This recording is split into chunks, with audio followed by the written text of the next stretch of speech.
कांवड़ मेले में धामी सरकार के फैसले पर मंगलौर विधायक की आपत्ति। धामी सरकार द्वारा कांवड़ यात्रा के दौरान सभी दुकानों पर नेम प्लेट लगाने के आदेशों को लेकर कांग्रेस से मंगलौर विधायक काजी निजामुद्दीन ने आपत्ति जताते हुए कहा कि सरकार अपनी नाकामियां छुपाने को लेकर नए नए नियम बनाकर जनता को गुमराह करने का काम कर रही है। हाल ही में धामी सरकार ने ऐलान किया है कि कांवड़ के दौरान सभी दुकानदारों को अपनी अपनी दुकानों पर नेम प्लेट लगाने के साथ ही आधार कार्ड भी रखने जरूरी होंगे। वहीं मंगलौर विधायक ने हाल ही में हुई मुजफ्फरनगर की घटना पर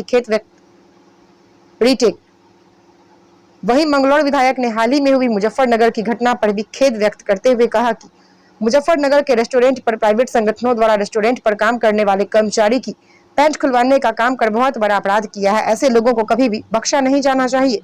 देखें स्टार न्यूज प्लस के लिए हरिद्वार के मंगलौर से श्याम सुंदर की रिपोर्ट।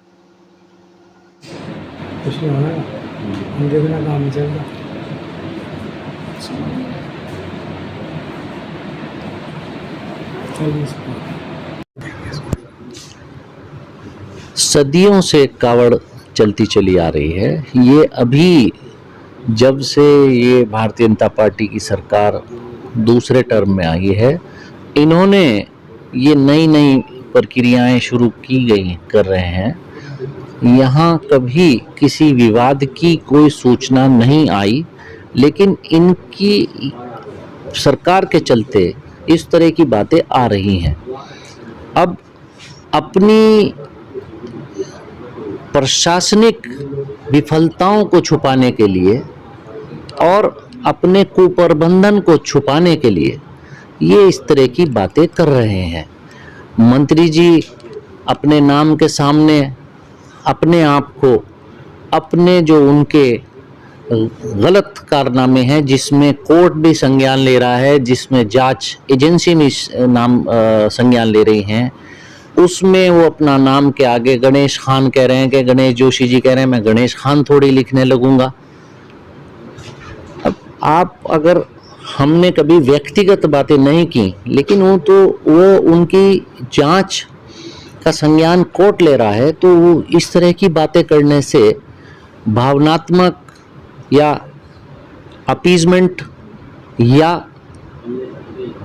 कोई द्वेष फैलाने वाली राजनीति कर जो उनके किए हुए कारनामे हैं वो छुप नहीं पाएंगे। तो ये सारी परिस्थितियां इसी भारतीय जनता पार्टी की सरकार के सामने क्यों डेवलप हो रही हैं। सुप्रीम कोर्ट ने कोई बात कही, हाई कोर्ट ने कोई बात कही, तो उसका उल्लंघन करते हुए अगर सरकार ये काम कर रही है तो मेरी समझ से परे है। फिर मैं तो माननीय सुप्रीम कोर्ट इस बात का संज्ञान लेगा। तो लेकिन पहले कभी ऐसा नहीं हुआ। सदा कावड़ यहाँ चली, सदा लोगों ने कावड़ का स्वागत किया, इस्तकबाल किया और यहाँ सौहार्दपूर्ण तरीके से कावड़ निकली है।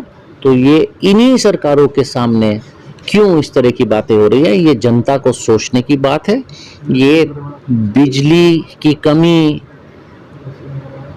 बेरोजगारी, हॉस्पिटल्स की खराब हालत, स्कूलों की खराब हालत, इन सड़कों के गड्ढे, सिंचाई व्यवस्था खराब, किसानों की स्थिति खराब, इन सभी अब हर जगह जहां देखिएगा जल भराव है। हर कस्बे, हर शहर में जल भराव है।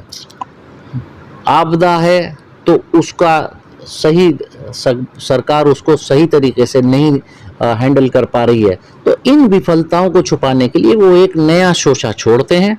कभी मस्जिद, कभी मदरसा, कभी वक्फ और अब के साहब नाम। तो ये सारी उन्होंने टूल बना लिए, औजार बना लिए इस भारतीय जनता पार्टी की सरकार ने अपनी विफलताओं को छुपाने के लिए और लोगों का दिमाग भटकाने के लिए, ताकि जनता इन विषयों में भटक जाए। जो मूलभूत विषय हैं उनसे जनता का दिमाग हटे, ये सरकार की मंशा है। वही कावड़ से तो यहाँ पर इस राजनीति को क्या प्रशासन को बहुत एहतियात बरतनी चाहिए।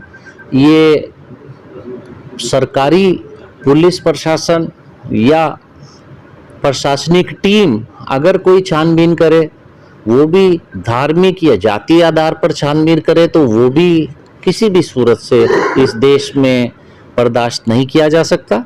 लेकिन अगर प्रशासन कोई कार्रवाई करे तो सही करे या गलत करे विषय अलग है, लेकिन ये प्राइवेट लोग अगर इस तरह की कार्रवाई करेंगे तो ये तो बिल्कुल समझ में आने वाली बात नहीं है। और रहा सवाल इसका कि हर एक व्यक्ति की एक अपनी इज्जत होती है, एक मर्यादा होती है, एक उसकी डिग्निटी होती है।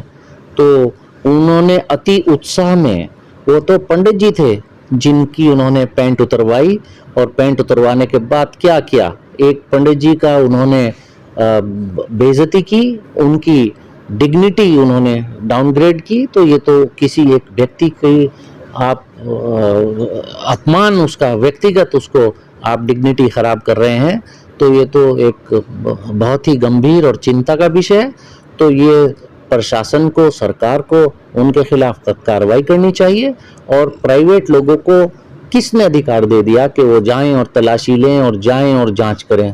तो आई कार्ड भी देखेगी तो पुलिस प्रशासन देखे, एडमिनिस्ट्रेशन देखे। ये प्राइवेट लोगों को छूट अगर सरकार देगी तो वो कतई इस देश में चलने वाली बात नहीं है।